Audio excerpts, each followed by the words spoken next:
یہ معراج کب ہوئی؟ اس میں مختلف محدثین کے مختلف اقوال ہیں۔ جس سال آپ صلی اللہ علیہ وسلم کو نبوت ملی اسی سال معراج ہوا۔ یہ کس کا قول ہے؟ یہ طبری رحمہ اللہ کا قول ہے۔ اور دوسرا قول یہ ہے کہ نبوت کے 5 سال بعد معراج ہوئی۔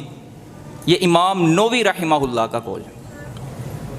اور اسی طرح تیسرا قول ہے کہ نبوت کے 10ویں سال 27 رجب کو معراج ہوئی۔ یہ تیسرا قول ہے۔ اسی طرح چوتھا قول کہ نبوت کے 12ویں سال معراج ہوئی۔ اسی طرح 5واں قول یہ ہے کہ ہجرت کے 1 سال 2 ماہ بعد، کس سال میں؟ ماہ محرم میں ہوئی۔ اور اسی طرح کہ ہجرت کے 1 سال بعد ماہ رمضان کے مبارک مہینہ میں ہوئی۔ یہ 6 اقوال ہیں محدثین کے، اور پہلے 3 اقوال اس لیے بھی درست نہیں ہے کیونکہ اماں ختیجہ رضی اللہ تعالی عنہا ان کے فوت ہونے کے بعد 5 نمازیں فرض ہوئی ہیں، اور اس پر بھی سب کا اتفاق ہے کہ 5 نمازیں جو فرض ہوئی ہیں وہ معراج پر ہوئی ہیں۔ تو اگر ہم پہلے 3 کو لیں تو وہ غلط ہوتے ہیں، اسی لیے کیونکہ اماں خدیجہ رضی اللہ تعالی عنہا کب فوت ہوئی ہیں؟ معراج سے پہلے فوت ہوئی ہیں۔ اور اسی طرح اگر ابن القیم رحمہ اللہ وہ صحیح حدیث کے ساتھ سند کے ساتھ بیان کرتے ہیں کہ رسول اللہ صلی اللہ علیہ وسلم کو جب معراج ہوئی اور اسراء ہوئی تو آپ کو براق جس پر سواری کرا کر بیت المقدس لے کے جایا گیا اور بیت المقدس سے آسمان کی طرف لے کے جایا گیا۔ رسول اکرم صلی اللہ علیہ وسلم ام ہانی کے گھر تھے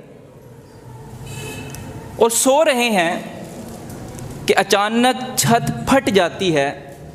جبریل امین علیہ السلام آتے ہیں اور آ کر آپ کو حتیم، جو خانہ کعبہ ہے، حتیم اس کا بازو کہا جاتا ہے، وہاں پر لٹایا اور ان کا شق صدر کیا گیا۔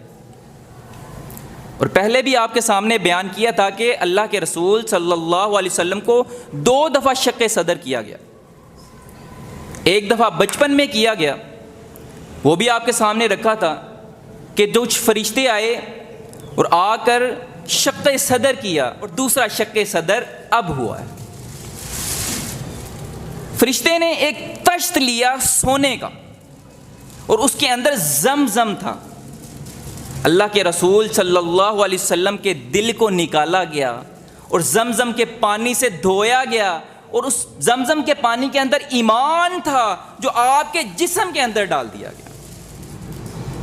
اور اس کے بعد آپ صلی اللہ علیہ وسلم کا سینہ مبارک دوبارہ سے سی دیا گیا۔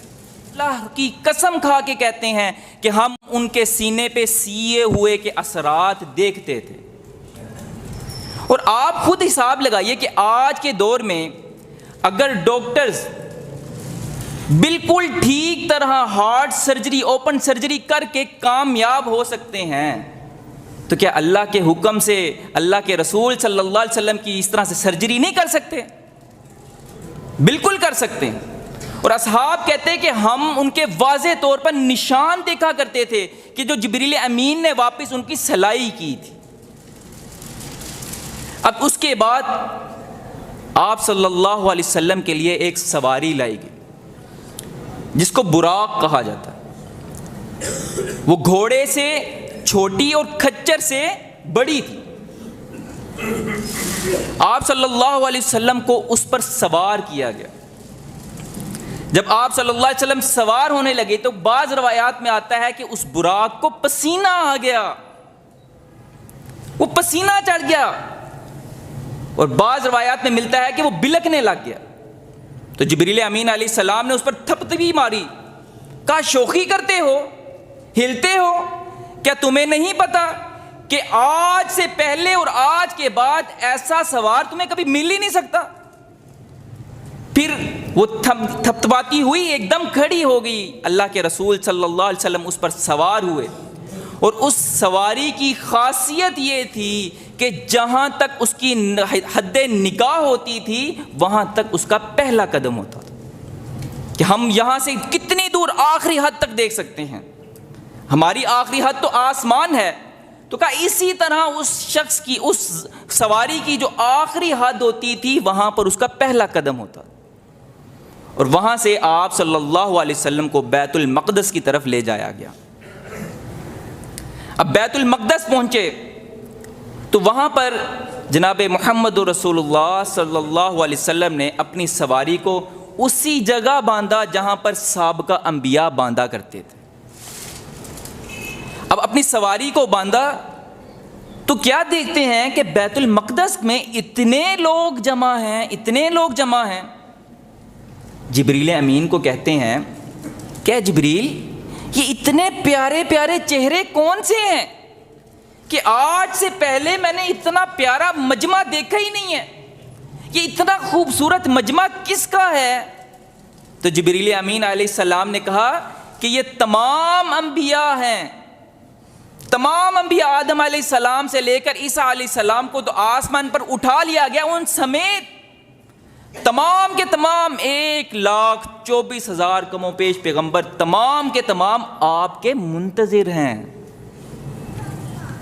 تو کہا یہ کس کا انتظار کر رہے ہیں؟ کہا آپ کا انتظار کر رہے ہیں۔ تو کہا یہ نماز شروع کیوں نہیں کرتا؟ تو جبریل امین علیہ السلام نے جناب محمد رسول اللہ صلی اللہ علیہ وسلم کے کندھے پر ہاتھ رکھا اور کہا کہ یہ آپ کے منتظر ہیں، آپ نے ان کی امامت کروانی ہے۔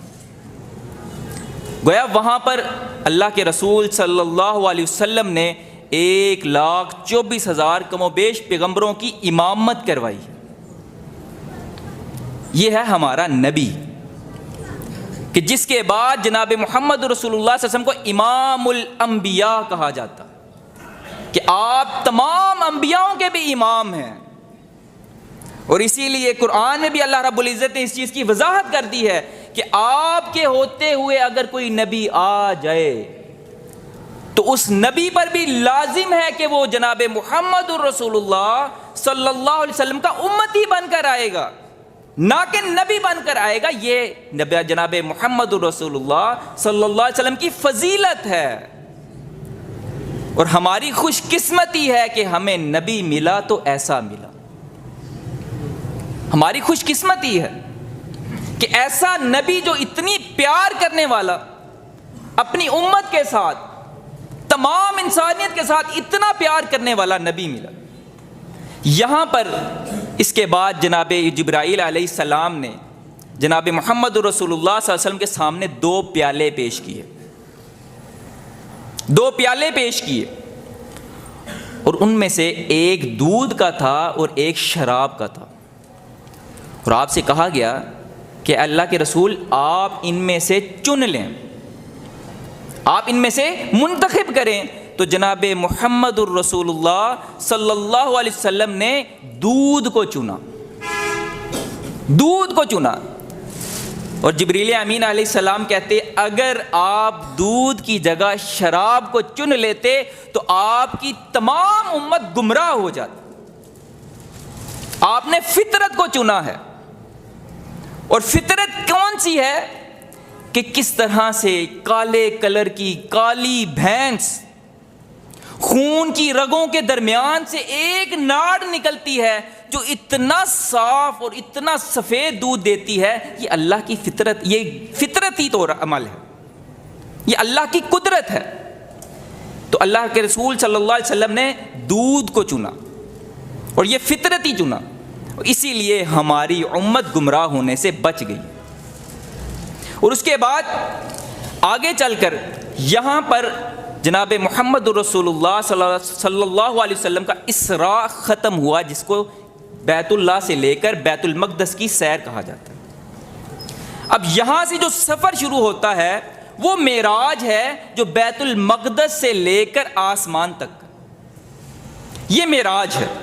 اور اس معراج میں جناب محمد رسول اللہ صلی اللہ علیہ وسلم کو آسمان کی طرف لے جایا گیا، اور جب آسمان کی طرف جاتے ہیں تو وہاں پر دروازہ کھٹکھٹاتے ہیں۔ دروازہ کھٹکھٹایا گیا، پوچھا گیا کون؟ کہا میں جبریل امین ہوں۔ کہا ساتھ کون ہے؟ کہا جناب محمد رسول اللہ صلی اللہ علیہ وسلم ہے۔ یہاں پر ایک رک کر بات کہنا چاہتا ہوں کہ کوئی بھی علم غیب نہیں رکھتا، نہ ہی فرشتے نہ ہی انبیاء۔ اگر فرشتے بھی علم غیب رکھتے تو وہ کیوں پوچھتے کہ کون ہے، ساتھ کون ہے، اجازت ملی ہے کہ نہیں ملی، کس کام کے لیے آئے ہیں؟ اور وہ فرشتہ پوچھ رہا ہے کہ کس کام کے لیے آئے ہیں؟ کہا اللہ نے بلایا ہے۔ کہا ساتھ کون ہے؟ کہا جناب محمد رسول اللہ صلی اللہ علیہ وسلم ساتھ ہیں۔ اس نے کہا اجازت ہے۔ اب پہلے آسمان کا دروازہ کھولا گیا اور پہلے آسمان پہ داخل ہوتے ہیں تو جناب محمد رسول اللہ صلی اللہ علیہ وسلم وہاں کیا دیکھتے ہیں کہ ایک بہت بزرگ ہستی ہیں۔ کہا جبریل یہ کون ہے؟ کہا یہ انسانیت کے باپ آدم علیہ السلام ہیں۔ اب وہ وہاں پہ کیا ماجرا دیکھتی ہیں کہ جب آدم علیہ السلام اپنی دائیں طرف دیکھتے ہیں تو ہنسنے لگ جاتے ہیں، مسکراتے ہیں، خوش ہوتے ہیں، لیکن جب بائیں طرف دیکھتے ہیں تو سنجیدہ ہو جاتے ہیں، رونے لگ جاتے ہیں۔ تو کہنے لگی یہ کیا ماجرا ہے، یہ کیسے کیوں روتے ہیں اور ہنستے ہیں؟ کہا جب یہ دائیں طرف دیکھتے ہیں تو اپنی اولاد کو جنت میں پاتے ہیں، اور جب بائیں طرف دیکھتے ہیں تو اپنی اولاد کو جہنم میں پاتے ہیں۔ اب یہاں پر آدم علیہ السلام سے ملاقات ہوئی۔ آدم علیہ السلام کی ملاقات کے بعد آپ کو دوسرے آسمان کی طرف لے جایا گیا، وہاں پر بھی دستک دی گئی۔ کہا کون؟ کہا جبریل امین۔ کہا ساتھ کون ہے؟ کہنے لگے اللہ کے رسول صلی اللہ علیہ وسلم۔ کہا اجازت ملی ہے، اجازت دی ہے؟ کہا جی اجازت ہے۔ دروازہ کھولا گیا اور اسی طرح دوسرے آسمان پر آپ کی ملاقات یحییٰ بن زکریا اور عیسیٰ بن مریم رہ ملاقات ہوئی۔ اسی طرح پھر تیسرے آسمان کی طرف پہنچے۔ جب تیسرے آسمان کی طرف اجازت لی، وہی مکالمہ ہوا، وہاں پر آپ کی ایک انتہائی خوبصورت شخص سے ملاقات ہوئی۔ کہا جبریل یہ کون ہے؟ تو کہنے لگے یہ یوسف علیہ السلام۔ دیکھ کر ماشاء اللہ بولا کہ اتنا خوبصورت، اتنا حسن۔ اسی طرح چوتھے آسمان پر آپ کی ملاقات ادریس علیہ السلام سے ہوئی۔ پھر پانچویں آسمان پر آپ کی ملاقات ہارون علیہ السلام سے ہوئی۔ پھر چھٹے آسمان پر آپ کی ملاقات موسیٰ بن عمران علیہ السلام سے ہوئی۔ جب موسیٰ علیہ السلام سے ملے تو وہ رو رہے ہیں اس وقت، پہلے نماز کے اندر مشغول تھے، جب نماز سے فارغ ہوئے تو وہ رونے لگ گئے۔ تو کہا جبریل یہ کیوں رو رہے ہیں؟ تو موسیٰ بن عمران کہنے لگے کہ میں تو اس لیے رو رہا ہوں کہ ایک شخص ہے جو میرے بعد بھیجا گیا ہے، میرے بعد آیا ہے، لیکن اس کی امت میری امت سے کئی گنا زیادہ ہے، میں اس لیے رو رہا ہوں۔ اور اسی طرح پھر ساتویں آسمان پر آپ کی ملاقات دادا حضرت ابراہیم علیہ السلام سے ہوئی ہے۔ ابراہیم علیہ السلام جس مقام پر ہیں ساتویں آسمان پر، وہاں پر ہے بیت المعمور، جو خانہ کعبہ کی بالکل سیدھ میں آسمان پر ہے۔ اور بیت المعمور کا یہ اندازہ لگائیے کہ اس وقت، بلکہ ایک وقت میں وہاں پر 70,000 فرشتے طواف کرتے ہیں۔ اب ابراہیم علیہ السلام سے ملاقات ہوئی۔ اب جناب محمد رسول اللہ صلی اللہ علیہ وسلم کو جبریل امین علیہ السلام نے کہا کہ اب میری ڈیڈ لائن ہے، یہ اینڈ لائن ہے، اس سے آگے میری حدود ختم ہو جاتی ہے، اس سے آگے میں نہیں جا سکتا۔ لہٰذا جناب محمد رسول اللہ صلی اللہ علیہ وسلم کو جس جگہ پر پہنچایا گیا وہ سدرۃ المنتہا ہے۔ وَكَانَ قَابَ قَوْسَيْنِ أَوْ أَدْنَىٰ، کہ اب وہ اللہ رب العزت کے اتنا قریب ہیں جیسے دو کمان۔ اب یہ کمان وہ کمان نہیں ہے جو ہم آپ عام استعمال کرتے ہیں. جس سدرۃ المنتہا کے درخت کا پتا، ایک پتا کتنا بڑا ہے کہ سینکڑوں میل ہم سفر کر لیں وہ پتے کی لمبائی ختم نہیں ہو سکتی. واللہ عالم کہ وہ کمان کتنی ہے اللہ اور اس کا رسول بہتر جانتے. اب وہاں پر اللہ رب العزت نے جناب محمد الرسول اللہ صلی اللہ علیہ وسلم کو جس مقصد کے لیے بلایا تھا وہ مقصد پورا کرنا تھا. کہا پیارے حبیب آپ کو میں 2 تحفے دینا چاہتا ہوں. اور وہ 2 تحفے کون سے تھے؟ سورۃ بقرہ کی 185 اور 186 نمبر آیت یہ تحفے میں دی گئی، اور ساتھ ہی میں 50 نمازوں کا تحفہ بھی دیا گیا. اب وہاں سے واپس آئے تو موسیٰ علیہ السلام کے پاس پہنچے چھٹے آسمان پہ. تو موسیٰ علیہ السلام نے کہا کہ اے رسول اللہ صلی اللہ علیہ وسلم، اے محمد کیا لے کر آئے ہو؟ بڑے خوشی میں کہنے لگے کہ اللہ رب العزت نے مجھے 2 تحفے دیے ہیں. کہا اہلاً و سہلاً، بہت خوشی ہوئی، مبارک ہو آپ کو. لیکن آپ کو جو یہ 2 تحفے آپ مجھے بتا رہے ہیں کہ آخری 2 آیات اور 50 نمازوں کا تحفہ دیا ہے، میں یہ چاہتا ہوں کہ آپ ابھی بھی وقت ہے اس میں کمی پیشی کروا لیں. آپ کی امت بھی نہیں پڑے گی، ابھی بھی وقت ہے آپ کے پاس، آپ جائیں اس میں تخفیف کروا لیں. رسول اکرم صلی اللہ علیہ وسلم گئے اور جا کر نمازیں کم کروائیں. ایک روایت میں آتا ہے کہ 5 کر کے نمازیں کم کروائیں، اور ایک روایت میں آتا ہے کہ 10 کر کے اور آخری 5 نمازوں کے جو رہ گئی وہ کم کروائیں. جب آخر میں 5 نمازیں رہ گئیں تو واپس آئے تو موسیٰ علیہ السلام نے کہا اے محمد ابھی بھی وقت ہے اور تخفیف کرا لیں، آپ کی امت یہ بھی نہیں پڑے. تو اللہ کے رسول صلی اللہ علیہ وسلم نے فرمایا کہ اب مجھے شرم آتی ہے کہ میرا رب مجھے کچھ عطا کرنا چاہ رہا ہے، میرا رب مجھے تحفے دینا چاہ رہا ہے اور میں اس تحفے کے اندر کمی کروا رہا ہوں، میں اس تحفے میں کمی پیشی کروائی جا رہا ہوں. اب مجھے شرم آتی ہے، لہٰذا اب نہیں میں واپس جا سکتا، مجھے اللہ کے سامنے جاتے ہوئے شرم آتی. تو اوپر سے اللہ رب العزت نے ندا بھیج دی، آواز لگائی کہ اے محمد آپ کو یہ فیصلہ پورا کر دیا گیا ہے کہ آپ کی امت پہ 5 نمازیں فرض کر دی گئی ہیں، لیکن یہ بھی سن لو کہ جو بھی امتی آپ کا دن میں 5 نمازیں پڑھے گا میں رب تعالیٰ اس کو 50 نمازوں کا ثواب دوں. یہ جناب محمد رسول اللہ صلی اللہ علیہ وسلم جو ہمارے نبی ہیں، جو ہمارے پیارے حبیب ہیں.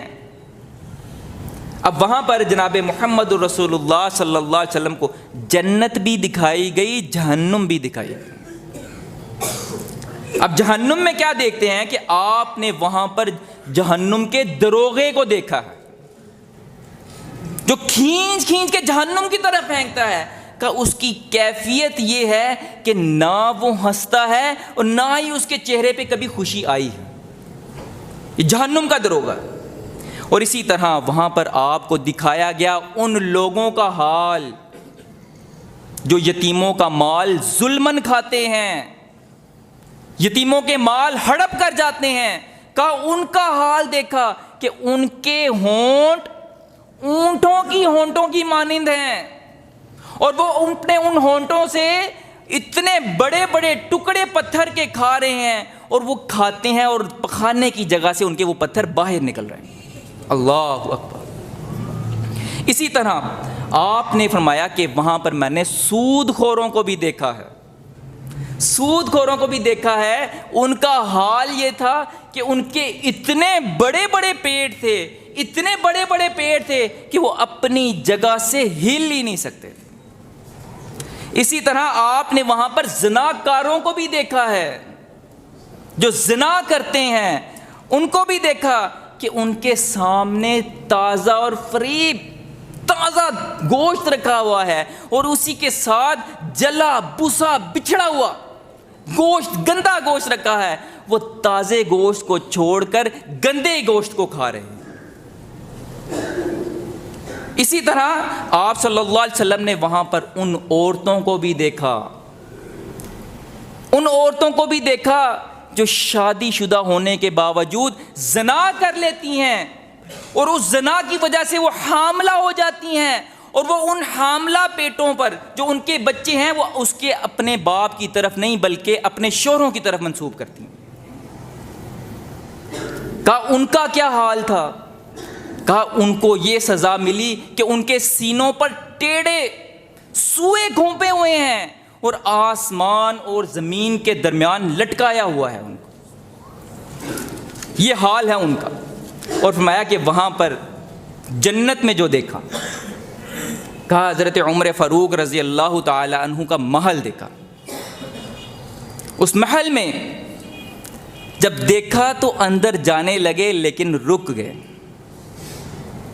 رک گئے، اور جب معراج سے واپس آئے تو آ کر عمر فاروق رضی اللہ تعالیٰ عنہ کو کہنے لگے کہ اے عمر، میں نے جنت میں تیرا محل دیکھا، میں اندر جانے لگا تھا لیکن مجھے تیری غیرت یاد آ، پھر میں رک گیا کہ عمر کی اجازت کے بغیر محمد اس کے محل میں نہیں جا سکتا۔ تو عمر فاروق رضی اللہ تعالیٰ عنہ رونے لگ گئے، اے اللہ کے رسول، آپ پر میری ماں باپ، میری جان، میرے بچے، میرا مال، میری اولاد تمام قربان، آپ پر میرا پورا دین قربان، آپ پر میری پوری دنیا قربان، آپ کو بھی اجازت لینے کی ضرورت ہے، آپ اجازت لیے بغیر اندر چلے جاتے، میرے لیے تو سب سے بڑی خوشی کی بات یہ تھی۔ اور وہیں پر اللہ کے رسول صلی اللہ علیہ وسلم نے بلال حبشی رضی اللہ تعالیٰ عنہ کے قدموں کی آہٹ سنی، واپس آئے تو کہنے لگے اے بلال، تو ایسا کیا عمل کرتا ہے، اور کون سی جوتی پہنتا ہے، اور کون سے برانڈ کی جوتی پہنتا ہے کہ چل تو زمین پہ رہا ہے، تیری قدموں کی آہٹ جنت میں آ رہی ہے۔ کہنے لگے آقا و مرشد، کوئی خاص عمل تو نہیں ہے میرا، کوئی خاص عمل نہیں ہے میرا، بس اتنا ہے کہ جب میرا وضو ٹوٹ جاتا ہے میں فوراً سے وضو کر کے 2 رکعت نماز پڑھ لیتا ہوں۔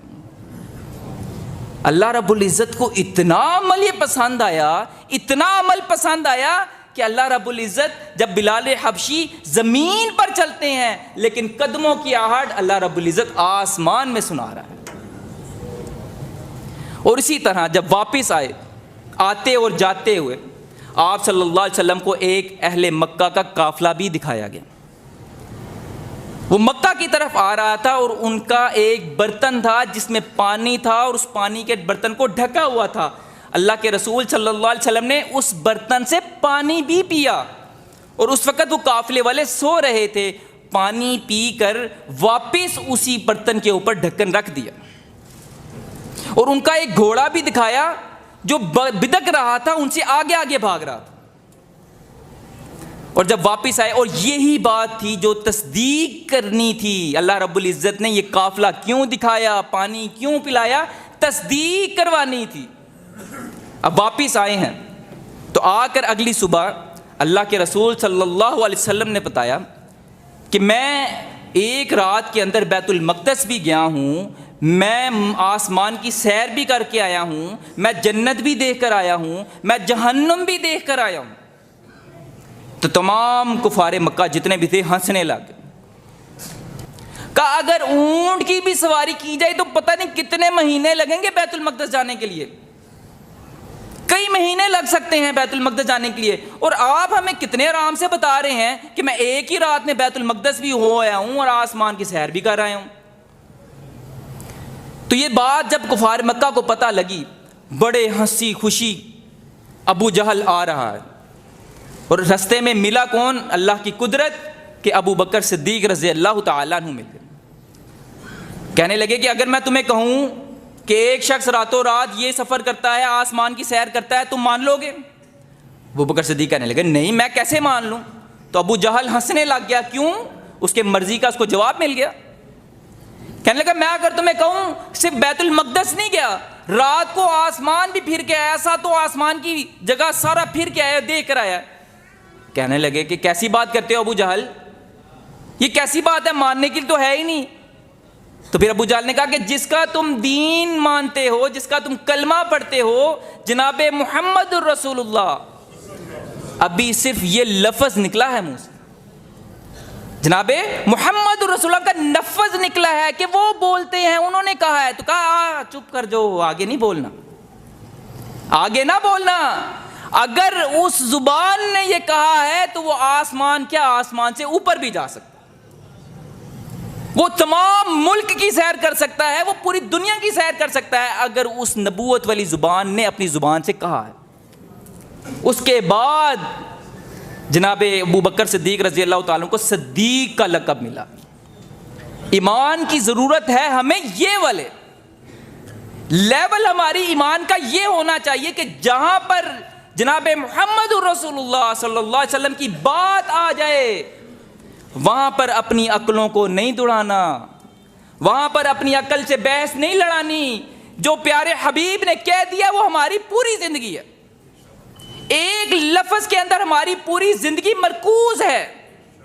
اور اسی طرح پھر تمام کفار مکہ جمع ہوئے اور آ کر کہنے لگے اچھا اگر آپ بیت المقدس سے ہو کر آئے ہیں تو پھر ہمارے چند سوالوں کے جواب دے دیں، آپ ہمارے سوالوں کے جواب دے دیں۔ آپ کہہ رہے ہیں کہ میں بیت المقدس ہو کر آیا ہوں، آسمان سے ہو کے آیا ہوں، تو ان میں سے ایک شخص ایسا تھا جس نے بیت المقدس مسجد اقصیٰ کو دیکھا تھا۔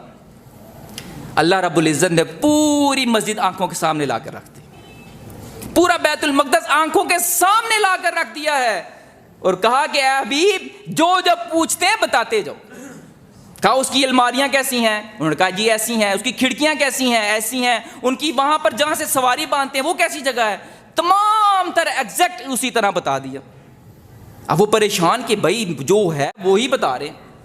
کہا صرف اتنا نہیں، کہا ایک قافلہ ابھی آنے والا ہے، ان کا اونٹ جو گھوڑا ہے ان سے گم گیا تھا، ان کے آگے آگے بھاگ رہا ہے، وہ پہنچنے والے ہیں، فلاں بندے ایسے ہیں، فلاں جگہ پر رکے تھے، وہ سو رہے تھے وہاں پر، ان کے پاس ایک پیالہ بھی ہے جس میں انہوں نے پانی پیا تھا، تمام چیزیں بتائیں۔ کچھ دیر میں وہ قافلہ بھی آیا، پوچھا کیا تمہارا گھوڑا گم گیا تھا؟